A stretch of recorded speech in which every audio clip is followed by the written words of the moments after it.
En la reunión secreta que celebró el comité al día siguiente, domingo 15, Whip informó francamente a los conspiradores: Tío Mika no se unirá a nosotros. Entonces yo tampoco puedo hacerlo, anunció David Hale, y dos de los Hewlett se retiraron también.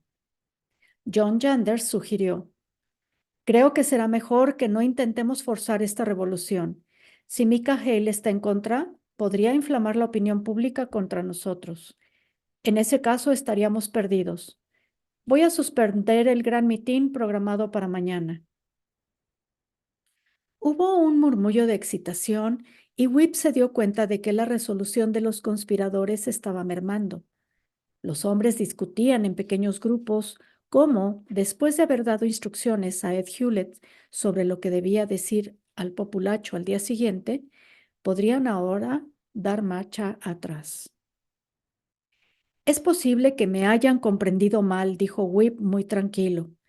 Los revolucionarios se detuvieron, ansiosos de oír cualquier palabra que los guiase.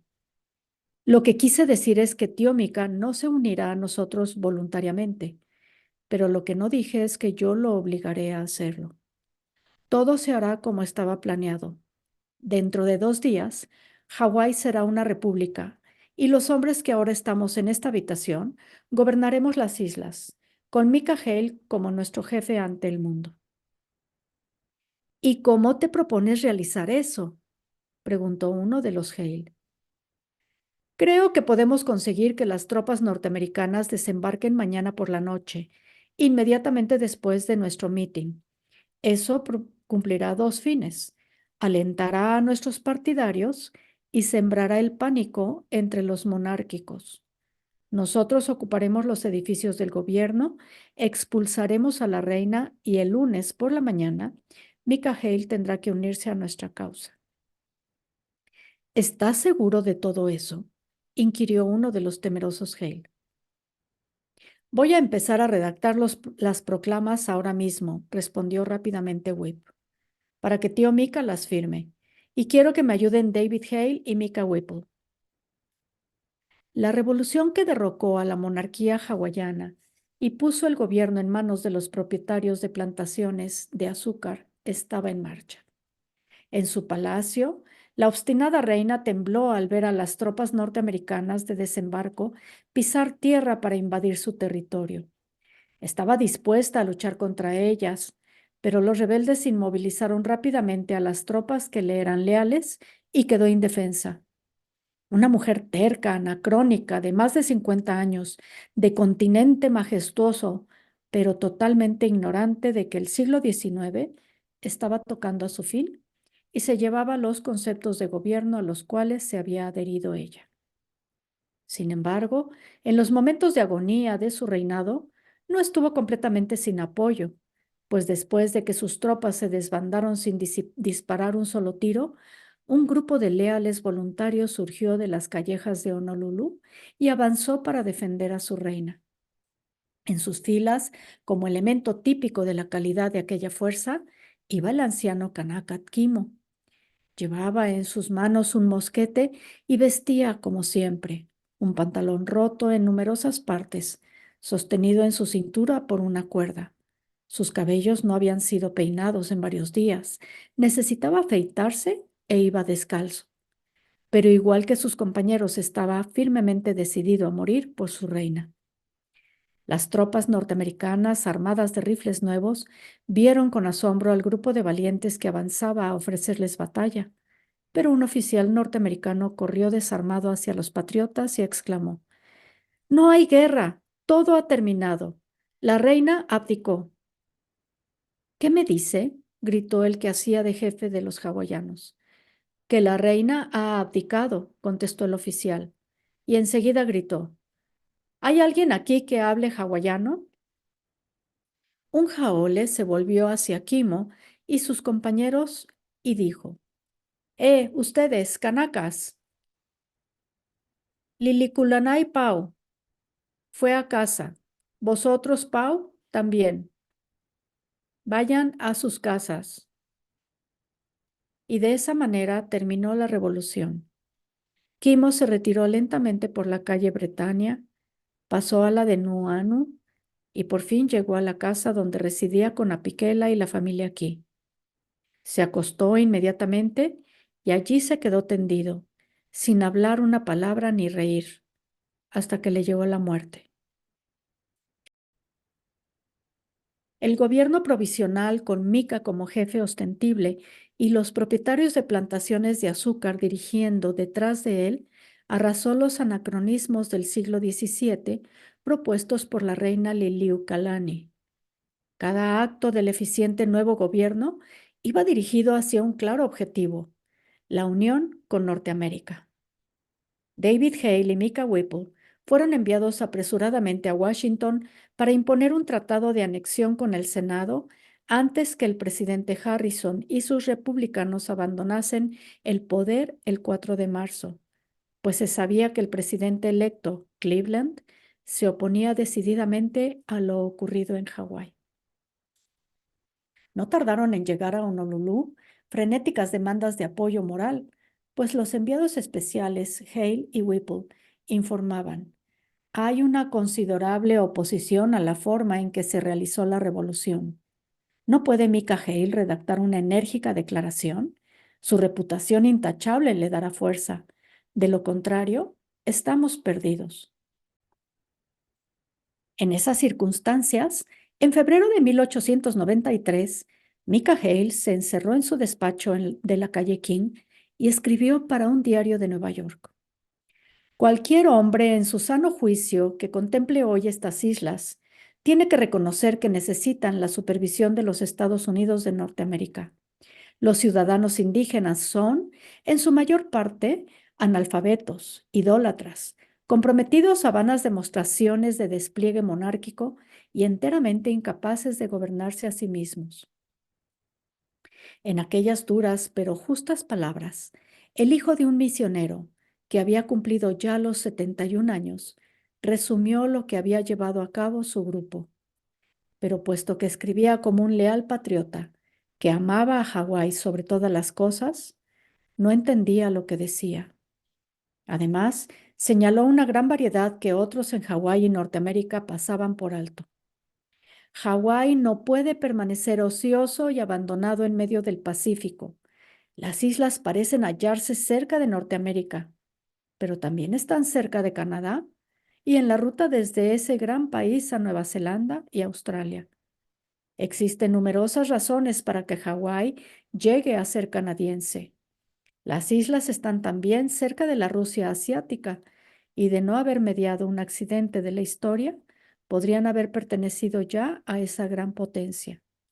Y para cualquiera que haya navegado desde Honolulu a Yokohama o Shanghái, es claro que estas islas están peligrosamente cerca de Japón y China. Durante más de medio siglo he creído que el destino de Hawái es su incorporación a Norteamérica, pero no es, como creí otrora, un destino inevitable. Si en este momento crítico de la historia se ve frustrado nuestro destino lógico, otro ilógico triunfará, y Hawái, la gema del Pacífico, pertenecerá a Canadá, Rusia o Japón. Para impedir tal catástrofe, imploramos a los Estados Unidos que nos acepte ahora.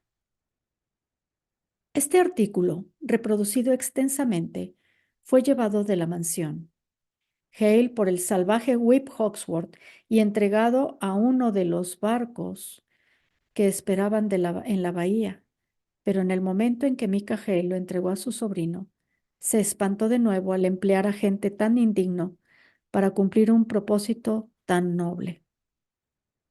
El ruego de Mika no logró nada, pues los intereses azucareros de Luisiana y Colorado impidieron que el Senado en febrero de 1893 aprobase el Tratado de Anexión, y 5 días después de que Grover Cleveland asumió la presidencia, retiró severamente dicho tratado y repudió a quienes habían intentado imponerlo clandestinamente al pueblo norteamericano.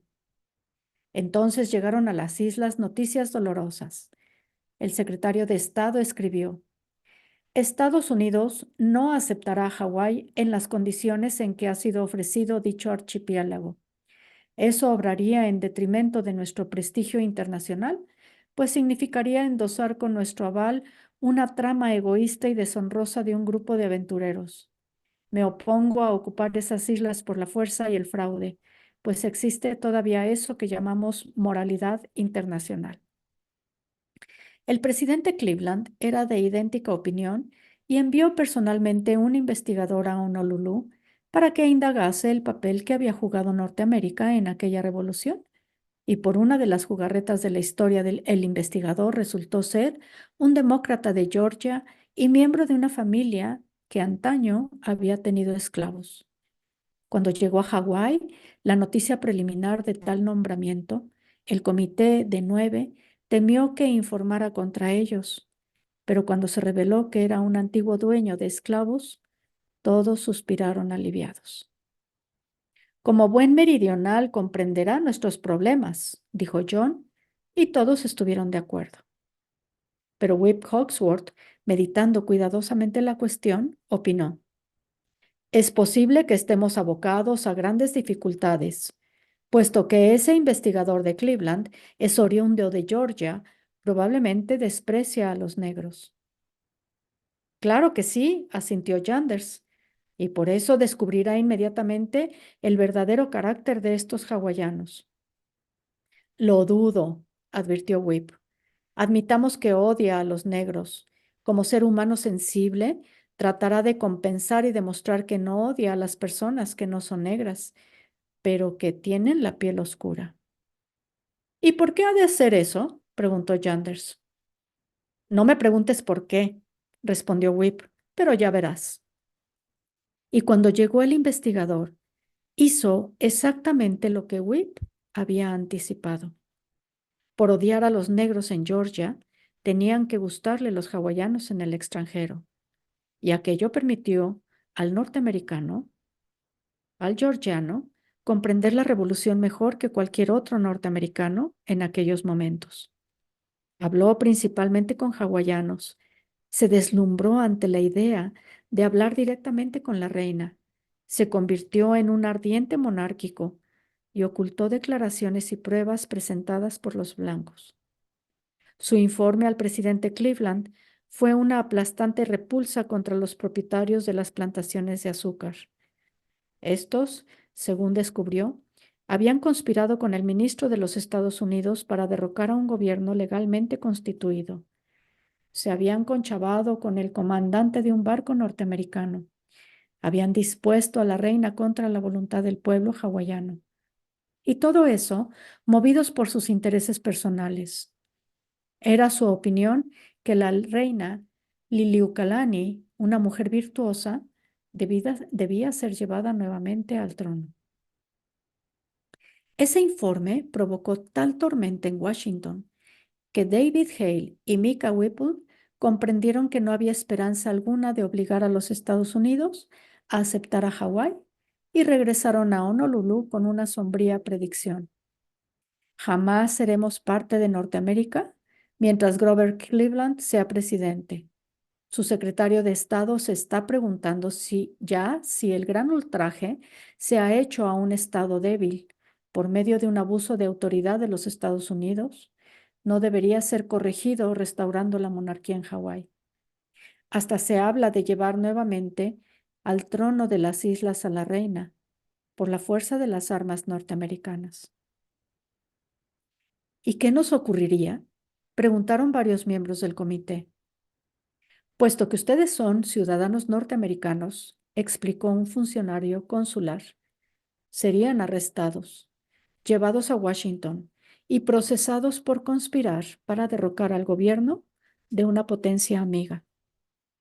Oh, no, protestaron los conspiradores. Nosotros somos ciudadanos hawaianos. Septiembre y octubre de 1893 fueron meses de intranquilidad en Hawái, y Whip y sus compañeros se mantuvieron en el poder difícilmente. Cada barco que llegaba traía ominosas noticias de Washington, donde el sentimiento oficial se había inclinado poderosamente en favor de la reina depuesta, y en general se presumía que pronto sería llevada de nuevo al trono. Pero antes que ocurriera eso, la obstinada mujer cometió un acto tan repugnante a los norteamericanos que se desacreditó para siempre. Y no solo ella, sino la monarquía. Lo que el salvaje Whip no había podido ganar por sí mismo, la reina lo ganó para él. A fines del año, el presidente Cleveland envió un segundo investigador para que fiscalizase los términos específicos en que Liliuokalani debía volver al trono, pues como señaló Cleveland, Estados Unidos no quería sacar provecho de los infortunios de sus vecinos. Ese investigador sembró la desesperación en el Comité de Nueve al anunciar que la anexión de Hawái a los Estados Unidos ya ni siquiera se debía discutir. El emisario entabló conversaciones oficiales con la reina respecto a las medidas que ella deseaba que tomase Estados Unidos para materializar aquella decisión. El investigador sonrió cuando la reina señaló: una de las acusaciones más frecuentes contra nosotros, señor, fue que éramos un pequeño reino dado con exceso a los despliegues de un excesivo lujo. Debo confesarme culpable en ese sentido, porque desde el principio nuestros reyes eligieron como asesores a hombres de grupo misioneros y comprobamos que no hay hombres en la tierra que amen más la pompa y el lujo, los brillantes uniformes y las medallas, que esos misioneros que durante tanto tiempo vistieron solamente con toscas telas de Nueva Inglaterra. Tengo aquí 4 fotografías de ceremonias oficiales. Vea usted a esos hombres cargados de dorados y medallas. No son hawaianos, son norteamericanos. Ellos fueron quienes exigieron la pompa de la corte y nosotros accedimos a sus deseos. Ya que hablamos de los norteamericanos, preguntó el investigador, ¿qué clase de amnistía acordará usted a los revolucionarios? ¿Amnistía? Exclamó la reina. No le comprendo. Amnistía, explicó el investigador condescendiente. Significa... Sé perfectamente lo que significa esa palabra, le interrumpió la soberana depuesta. ¿Pero qué significa en estas circunstancias? Hawái ha pasado por momentos muy difíciles. Ahora han terminado. Usted está de nuevo en su trono. El presidente Cleveland supone que usted emitirá una proclama de amnistía general. Es la costumbre. Amnistía, exclamó la reina, incrédula. ¿Qué era lo que pensaba hacer sino una amnistía? Pues cortarles la cabeza a todos. Los rebeldes tendrán que ser decapitados. Todo aquel que obra contra el trono tiene que ser decapitado. El investigador norteamericano emitió una exclamación de asombrado horror. Excelencia, dijo, ¿se da cuenta de que hay más de 60 norteamericanos complicados? Ignoraba el número exacto de los traidores y no pienso en ellos como norteamericanos. Siempre han declarado ser hawaianos y serán decapitados. ¿Todos? ¿Por qué no? Creo que debo informar al presidente Cleveland, dijo el investigador, que sudaba a mares. Y aquella misma noche escribió: hay factores aquí que posiblemente no hemos considerado de modo adecuado anteriormente. Después de esta entrevista, no se habló más de restaurar la monarquía en Hawái.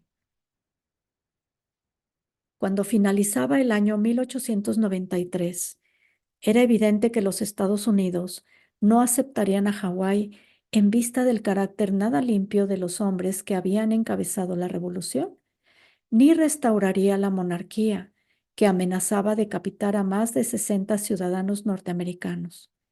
Por lo tanto, las islas quedaron como barcos a la deriva año tras año. Los hawaianos llegaron a odiar a los jaoles que les habían arrebatado su monarquía, y los jaoles despreciaban a los débiles senadores norteamericanos que se habían negado a aceptar la anexión. Los dueños de las plantaciones de azúcar sufrieron los efectos, y todo parecía indicar que Luisiana y Colorado conseguirían impedir permanentemente la entrada del azúcar hawaiano en los Estados Unidos. Los grandes barcos de la flota H y H Llevaban entonces menos cargamentos, y tanto los ingleses como los japoneses comenzaron a preguntarse qué deberían hacer respecto a aquellas islas, abandonadas de la mano de Dios en pleno Pacífico. Desesperados, los propietarios azucareros propusieron un tratado que les permitiera negociar sus enormes stocks de azúcar con Australia, y se pronosticaba que Hawái no tardaría en verse obligado a unirse al Imperio Británico.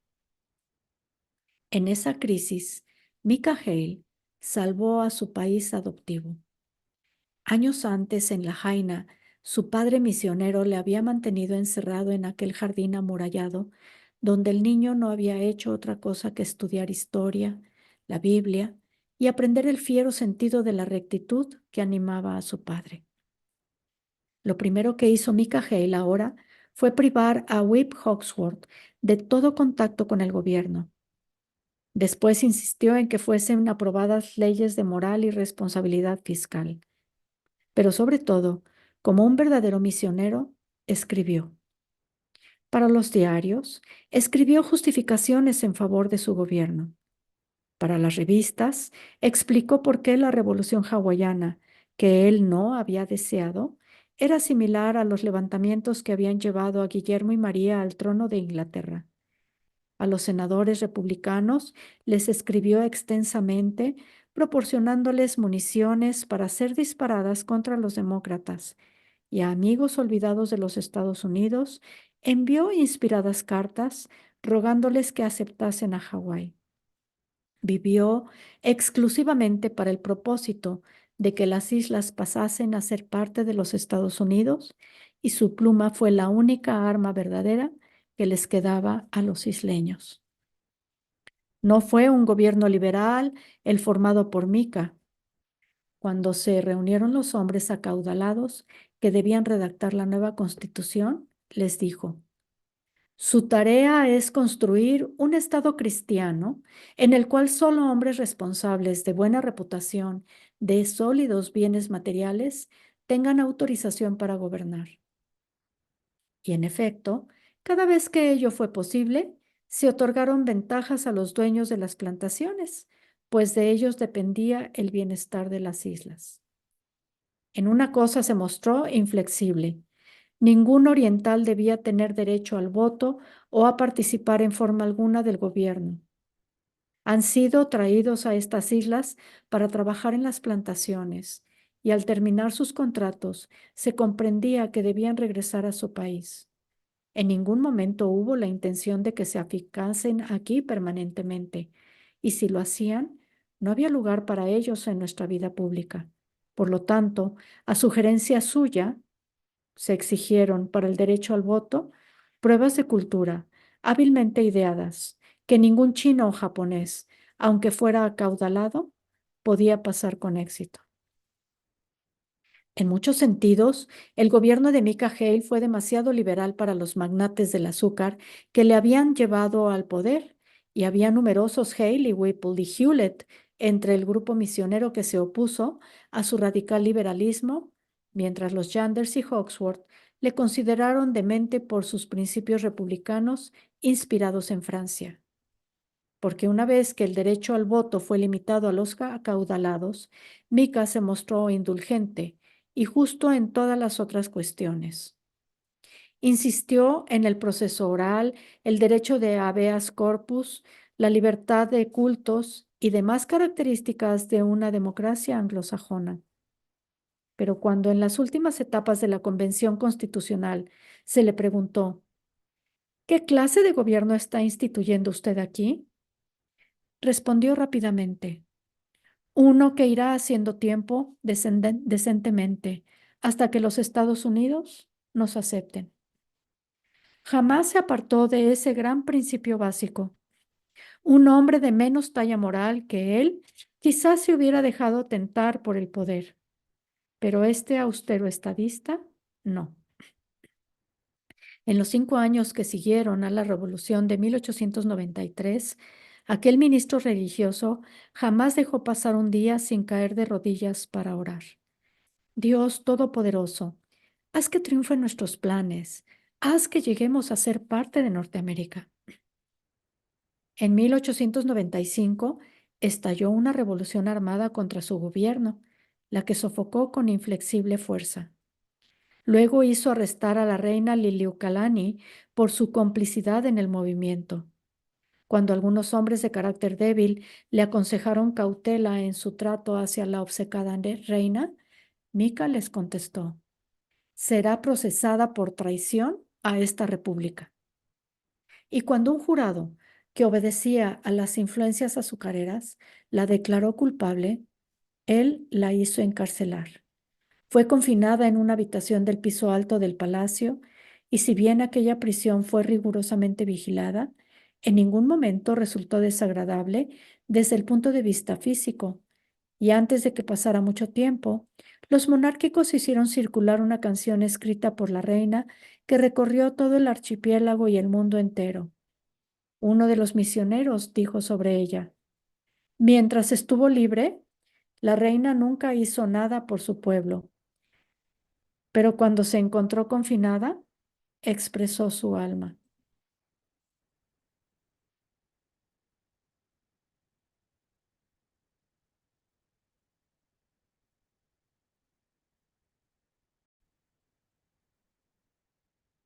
Mika Hale, al escucharla, dijo: pongámosla en libertad. Y Liliuokalani se fue a Washington para seguir luchando enconadamente contra él. Cuando se estabilizó el nuevo gobierno, pareció, por un breve periodo, que el presidente Cleveland y los demócratas aceptarían a Hawái. Los diarios norteamericanos empezaban a escribir: la estatura moral de Mika Hale ha contribuido poderosamente a corregir los males perpetrados por norteamericanos más jóvenes durante la Revolución. Y Mika Hale informó por fin a su gabinete: empiezo a tener esperanzas. Y entonces el salvaje Whip Hawksworth apareció en las primeras planas de los diarios del continente. Este violento joven ha servido para recordarnos la depravación con que los hombres como él robaron el trono y Hawái a la reina Liliuokalani.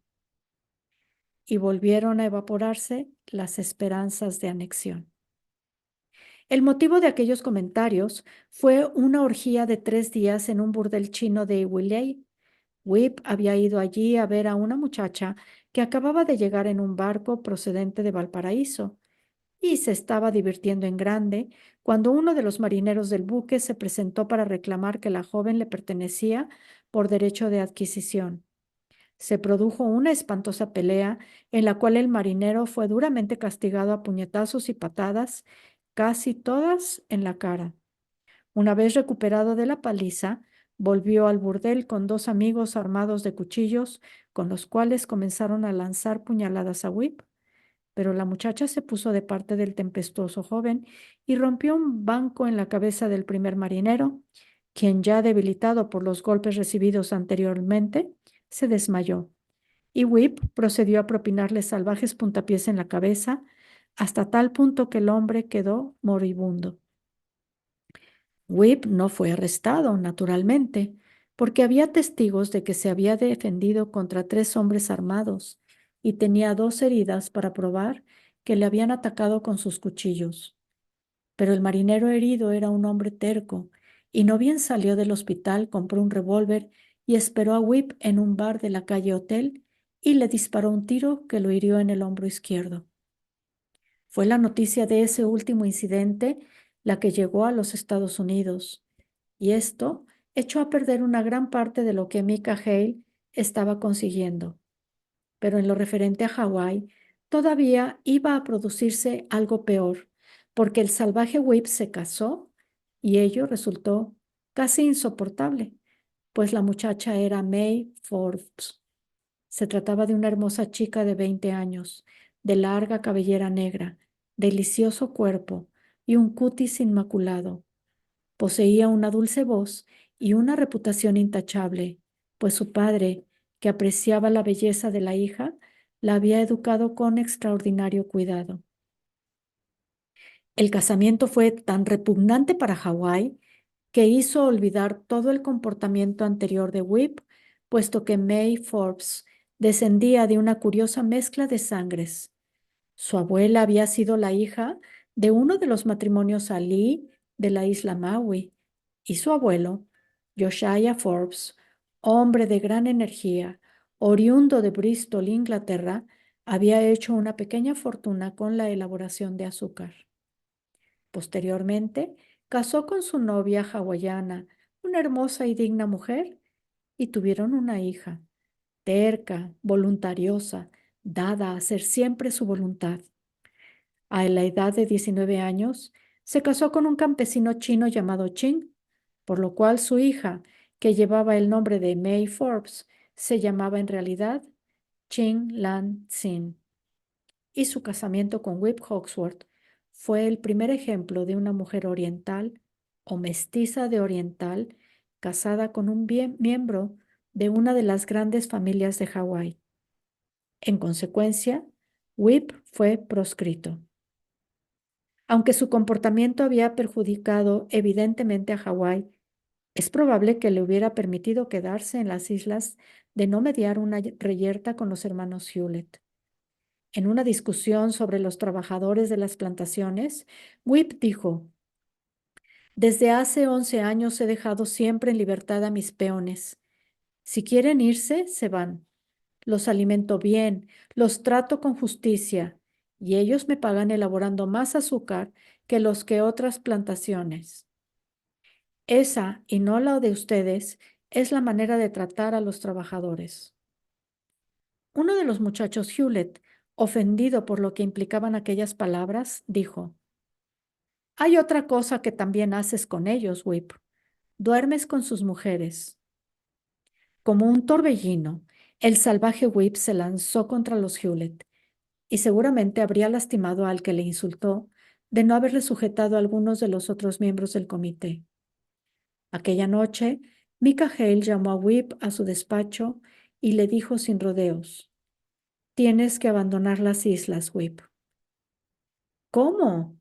¿Ahora que la revolución se está descomponiendo?, protestó Whip. A todas las revoluciones les pasa lo mismo. Esos pobres canallas están hablando ya de unirse a Inglaterra o seguir delante de solos, con el solo propósito de ganar unos cuantos dólares más con sus contratos de trabajo. Esa es harina de otro costal, Whip. En lo que a ti te refiere, estás contaminando a la nueva nación. Y en bien de todos, tienes que irte. Estoy decidido a luchar contra esa insidiosa idea de rendición. No voy a permitir que esta revolución... Fuera de aquí, tronó el anciano estadista. Estoy tratando de salvar a Hawái y no puedo hacerlo si tú sigues aquí. Eres un matón corrompido y maligno, y en estas islas no hay lugar para ti. Le empujó hasta la puerta, y así, en los años vitales que siguieron, el salvaje Whip viajó por el extranjero con su esposa chino-hawaiana y siguió a distancia los asuntos de Hawái. Se hallaba en Río de Janeiro al llegar la noticia de que McKinley había sido elegido presidente e hizo un alto en su trabajo para decirle a Ching Ching, como llamaba a su esposa: Dentro de 2 años, las islas se unirán a Estados Unidos. Gracias a Dios que esto termina. ¿Volveremos allí para las fiestas de celebración?, preguntó ella. No, gruñó Whip. Esa función está a cargo de tío Mika. Lo único que hice yo fue darle el impulso inicial. Cuando Mika Hale se acercaba a los 76 años y estaba más cansado de lo que él confesaba, llegó a Honolulu la noticia de que en Washington la Cámara de Representantes había aprobado finalmente la anexión de Hawái por 209 a 91 votos. Aquella noche comenzó la vigilia de Mika, pues en la cena dijo a su esposa Malama: Tenemos 2 semanas más de espera y entonces sabremos lo que hará el Senado. ¿Confías en el éxito?, preguntó ella. Sí. Los Hale cenaban a la luz de candelabros y se sentaban uno frente al otro, de modo que la comunicación verbal era rápida y directa. Malama, que contaba 65 años, era una mujer majestuosa. No había engordado como tantas otras hawaianas y sus cabellos plateados relucían al ser heridos por la pálida luz de las velas. Será apropiado que Hawái se integre como parte de los Estados Unidos, dijo. Somos un pobre y débil grupo de islas y cualquiera que las hubiera deseado en los últimos 50 años podría habérselas anexionado. Es mejor de esta manera. Mika, momentáneamente tranquilo por la noticia de Washington, preguntó: ¿Sabes, Malama, cuánto me ha apenado que haya tenido que ser tu marido quien hizo todas esas cosas en los últimos 5 años? Alguien tenía que ser, respondió ella. De todos los hawaianos, tú eres la que entiendes más claramente, dijo él. Pero supongo que eso es lógico, pues eres hija de Noelani y nieta de Malama. Cuán preferible habría sido que tú hubieses sido la reina en lugar de Liliuokalani. Tú habrías comprendido, pero ella nunca pudo hacerlo. No, dijo Malama lentamente. Fue mejor que hayamos tenido una reina obstinada y voluble a la vez. Es mejor que el mundo nos vea morir como en realidad fuimos. ¿Morir? Preguntó Mika sorprendido. Sí, estamos en la agonía. Pronto estas islas serán orientales y en ellas no tendrán lugar alguno los hawaianos. Pero en la nueva constitución hemos cuidado mucho de incluir garantías y defensas contra los japoneses, exclamó Mika. La constitución.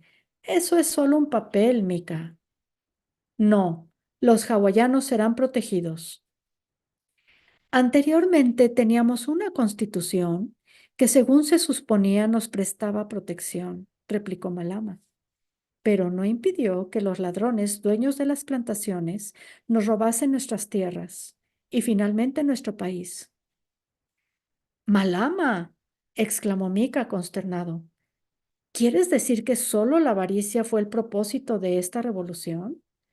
¿Niegas las fuerzas de la democracia norteamericana que están operando aquí?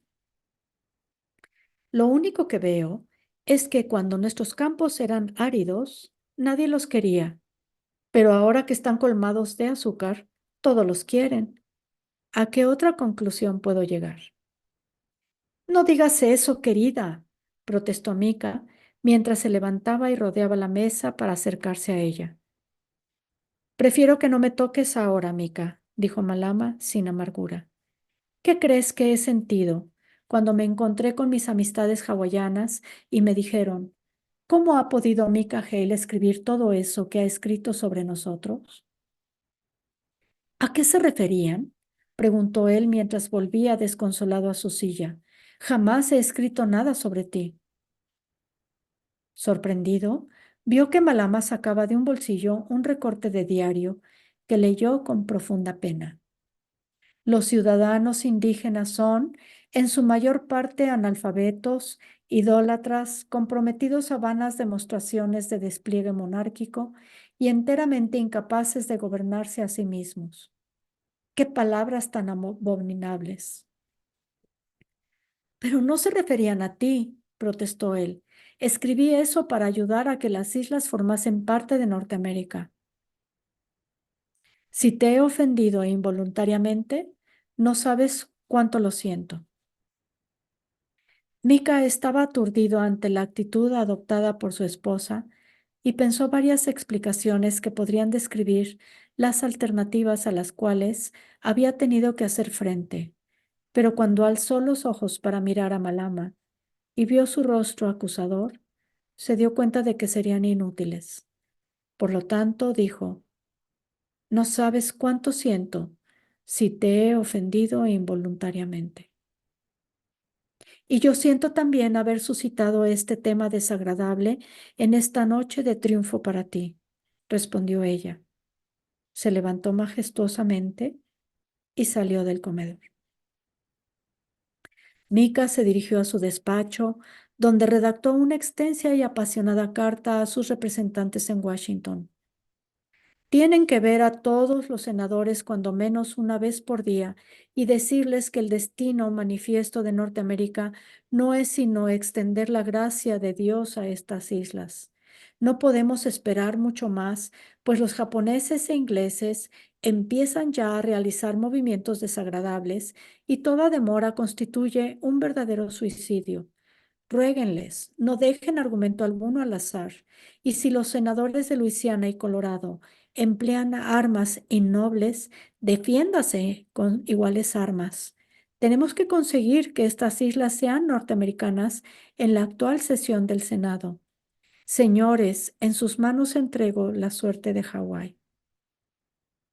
El 6 de julio de 1898, el Senado norteamericano aceptó finalmente a Hawái por 42 a 21 votos. En la tribuna, David Hale, emisario personal de Micah Hale, lloró y su ayudante, Micah Whipple, dijo: Este es el primer paso de la grandeza de los Estados Unidos en política internacional. Una semana después, el 13 de julio, la noticia llegó a Honolulu y un entusiasta marinero disparó un revólver. Los nervios estaban en tensión y varios creyeron que aquella detonación podía ser el comienzo de una contrarrevolución. Pero muy pronto la electrizante palabra se extendió por toda la ciudad y los hombres corrieron a las calles, abrazándose unos a otros. Fue aquel un día de delirante júbilo, con un estruendo que debería haberse oído en todo el mundo. Pero Wick Hawksworth, que estaba en la jungla de la Guayana francesa, tardó casi 2 meses en enterarse. Cuando recibió la noticia, dijo a su esposa Chin Chin: Bueno, por fin somos norteamericanos. ¿No te sientes ya algo distinta? Tú puedes ser norteamericano, respondió Chin Chin, pero yo sigo siendo china. No creo que tu país llegue a aceptarme jamás. El 12 de agosto de 1898, por proclama del presidente McKinley, Hawái quedó incorporado a los Estados Unidos, pero en las islas, aquel día de alegría pareció más un sepelio que un nacimiento. Ningún hawaiano se presentó en público ese día, pues todos lloraban la desaparición de su monarquía y su libertad. Por deferencia hacia ellos, todas las ceremonias fueron sumamente cortas. Desfilaron soldados y desembarcaron marineros de un barco de guerra. A las 11:45, un grupo de distinguidas personalidades, todas ellas responsables de la revolución, aparecieron en una improvisada tribuna, con Micah Hale a la cabeza. Al ocupar su lugar, el anciano paseó la mirada por la multitud allí reunida y vio norteamericanos, chinos, portugueses y japoneses, pero ni un solo hawaiano. Comenzó a leer. Con plena confianza en el honor, el espíritu de justicia y la amistad del pueblo norteamericano, había soñado por primera vez aquel día mientras cruzaba las praderas de Nebraska en 1849. Ahora, casi medio siglo después, el sueño se materializaba. Había en la tribuna aquel día una hawaiana, Malama Kanankoa Hale, ya que Mika le había rogado: es tu deber. Como Ali había comprendido aquellas palabras de su esposo, era una figura imponente, símbolo final de su derrotada raza. Hasta cuando los barcos de la bahía dispararon sus cañones 21 veces y cuando la bandera que tanto había amado fue arriada, Malama tuvo la fortaleza de mirar hacia adelante, mientras pensaba: no permitiré que me vean llorar. Pero cuando hubieron terminado las ceremonias, ocurrió una cosa vergonzosa, que para Malama sería un eterno ejemplo de la forma indecente en que había sido destruida su nación. Al caer la bandera hawaiana, un norteamericano la agarró y antes que nadie pudiera detenerlo, corrió con ella al sótano del palacio, donde con unas largas tijeras cortó la insignia en tiras y comenzó a repartirlas como recuerdo de aquel día. Una de las tiras llegó a manos de Mika, que bajó los ojos para ver lo que era, pero no pudo darse cuenta. e imprudentemente la alzó en una mano. De pronto vio que contenía fragmentos de las 8 bandas que simbolizaban las islas de Hawái y se dio cuenta del ultraje que se acababa de cometer con aquella orgullosa bandera. Presurosamente metió la tira en un bolsillo, temeroso de que Malama la hubiese visto y se sintiera ofendida. Pero al hacerlo, oyó un pequeño lamento de dolor y al volverse, vio que su esposa no había tenido más remedio que cubrirse el rostro con las manos para no contemplar aquella vergüenza.